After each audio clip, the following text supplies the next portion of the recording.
নিজ মুরাদে খোলেন মাওলা, নিজ মুরাদে খোলেন মাওলা, রহমতের দ্বার।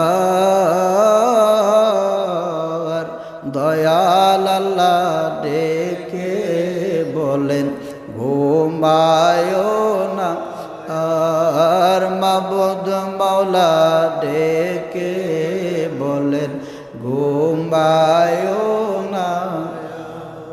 আল্লাহর ওলি হতে হলে এই তাহাজ্জুদের সময় ঘুম হারাম করতে হবে। আল্লাহর ওলি হতে হলে, আল্লাহর বন্ধু হতে হলে, আল্লাহর পছন্দের মানুষ, আল্লাহর কাছের মানুষ যদি হতে চান, তাহলে অবশ্যই এই তাহাজ্জুদের সময়, রহমতের সময় নিজুম রাত, নিজুম মানে সারা জগৎ নিস্তব্ধ, কোনো হাহাকার নাই, কোনো, সবাই ঘুমে।